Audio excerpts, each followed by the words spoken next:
वसमत येथील अतिक्रमण बांधकामावर पडणार का हातोडा? सामाजिक कार्यकर्ते आनंद खरे 4 दिवसापासून आमरण उपोषणाला.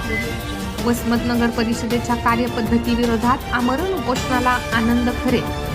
वसमत शहरवासियांच्या व ग्रामीण भागातील जनतेच्या हितासाठी सामाजिक कार्यकर्ते आनंद खरे हे दिनांक 23/12/2025 मंगळवारी दुपारी 4 वाजल्यापासून वसमत शहरातील विविध ठिकाणी झालेल्या अतिक्रमणासंदर्भात आमरण उपोषणाला बसले आहेत. यामध्ये प्रामुख्याने विवेक वर्धिनी शाळा माध्यमिक विद्यालय 4ही बाजूने केलेल्या अतिक्रमणासाठी, तसेच कोंडेकर व कुरेशी यांचे घर भारत डिजिटल सर्व्हिस भगवते झेरॉक्स या ठिकाणचे रस्त्यावरील अतिक्रमण काढावे व रहदारीसाठी रस्ता व्यवस्थितरित्या सुरू करून द्यावा.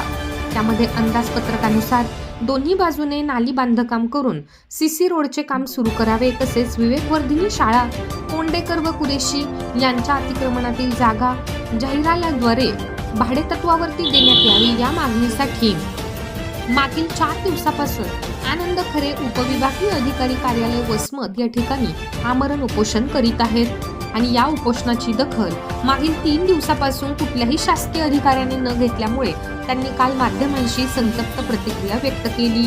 उपोषणाचा विषय आहे की वसमत शहरामध्ये विकास कामाच्या नावाखाली जे विद्रुपीकरण चालू आहे अतिक्रमणाचं, ते अतिक्रमण हटवावं आणि त्या ठिकाणी 100% अतिक्रमण हटवून विकास कामं करावेत. काही कुठलं अतिक्रमण आहे? वसमत शहरात बऱ्याचशा ठिकाणी अतिक्रमणाला विळखा घातला आहे. त्यामुळं वसमतवासियांचा जीव गुदमरतोय.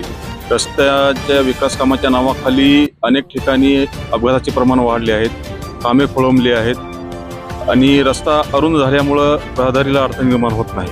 त्यामुळं माझी मागणी आहे की वसमत शहरामध्ये जे अतिक्रमण झालेलं आहे ते अतिक्रमण मुक्त करावं. या मागणीसाठी मी आज 3 दिवसापासून उपविभागीय अधिकारी कार्यालयासमोर आमरण उपोषणात बसलो आहोत. आता 3रा दिवस आहे. हो. उपोषणाची दखल कोणी घेतली का? अद्याप कोणत्याही अधिकाऱ्यानं उपोषणस्थळी भेट दिलेली नाहीये. जाणीवपूर्वक प्रशासन या बाबतीत दुर्लक्ष करत आहे असा माझा थेट प्रशासनावरती आरोप आहे. निश्चितच प्रशासनाने दखल नाही घेतल्यात विद्रोह स्वरूपाचे आंदोलनाला आम्ही आव्हान देणार आहोत.